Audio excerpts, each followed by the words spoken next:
কেন্দ্রের অত্যন্ত senior minister Bhupen যাদবজির প্রেস কনফারেন্স শুরু হবে।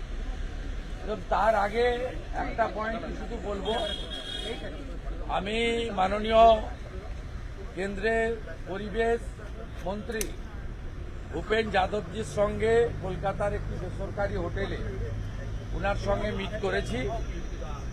আমি ওনাকে পশ্চিমবঙ্গে যেভাবে নদীগুলো থেকে বালি তোলা হচ্ছে, যেভাবে নদীগুলোকে অপরিকল্পিতভাবে খনন করা হচ্ছে, যেভাবে জাতীয় জলপথকে নষ্ট করা হচ্ছে, কোচবিহার জলপাইগুড়ি থেকে শুরু করে বর্ধমান, বীরভূম, বাঁকুড়া, হুগলি, পশ্চিম মেদিনীপুর সহ বিস্তীর্ণ এলাকায় যেভাবে পরিবেশগত ভারসাম্য নষ্ট করা হচ্ছে, দেদার বালি তুলে বিরাট দুর্নীতি সিন্ডিকেট চলছে এবং যে দুর্নীতি করছিলেন মিস্টার গান্ধী, তাকে আবার কালকে চোরেদের রানী মমতা ব্যানার্জি ফিরিয়ে এনেছেন ওই দপ্তরে।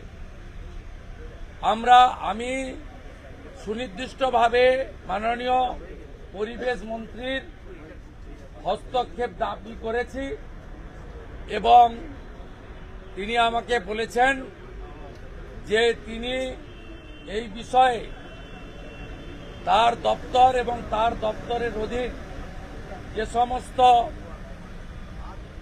সংস্থা রয়েছে তাদের তিনি পাঠাবেন এবং সঠিক তদন্ত করবেন এবং এক্ষেত্রে ভারত সরকারের পরিবেশ দপ্তর, central pollution control board CPCB এবং এনজিটির যে গাইডলাইন আছে, কোথাও যদি ভাঙা হয়, আপনারা জানেন 2 মিটারের বেশি খনন করা যায় না, স্ট্যান্ডিং ডাইরেকশন আছে।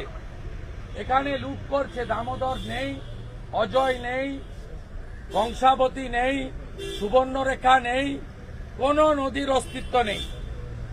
ওদিকে তিস্তা বিষয়টা বললাম, বাকিটা অ্যাসেম্বলির পরে বলব। একটু বলে দিন একটা শব্দ, আজকে অপারেশন সিঁদুর নিয়ে যে প্রস্তাব আসছে কিন্তু সেই সিঁদুর শব্দটাই নেই। আমি হাউসে বলবো, আমাকে সাসপেন্ড যদি না করে দেয় তাহলে আমার 18 মিনিট নিয়েছি, আমি সেখানে বলবো। যেটা অ্যাসেম্বলিতে বলবো সেটা আগে প্রেসকে বলা যায় না, এটা আনএথিক্যাল। সকালে আপনারা বৈঠক করলেন, মানে মালদা মুর্শিদাবাদ যেগুলো নিয়ে কি করবেন, মালদা মুর্শিদাবাদ নিয়ে কোনো প্রস্তাব আপনারা আনবেন? আমরা আজকের দিনটা নেশন ফার্স্ট, ভারতীয় জনতা পার্টি অংশগ্রহণ এবং যা যা করার করবে। আগামীকাল আমাদের মহিলা বিধায়করা পশ্চিমবঙ্গ সরকারের এসআরডি এর চেয়ারম্যানের কুকথা নিয়ে আগামীকাল প্রস্তাব আনবে এবং প্রটেস্ট করবে মহিলা বিধায়করা। বৃহস্পতিবার আমরা ধুলিয়ান, শামসেরগঞ্জ, বোথাবাড়ি নিয়ে পুলিশ মন্ত্রীর বিবৃতি দাবি করব। সাথে সাথে আজকে কলিং অ্যাটেনশনে আমাদের চিফ হুইপ অপোজিশন গত 7ই মে রেজাল্ট বেরোনোর পরে অদ্যাবধি ফার্স্ট ইয়ারে অ্যাডমিশন শুরু হয়নি। মুসলমানদেরকে ওবিসি করবে বলে মমতা ব্যানার্জি এত লক্ষ লক্ষ ছাত্রছাত্রী, অভিভাবক, অভিভাবিকাদের পথে বসিয়েছেন, এটা কোনো বছর হয়নি।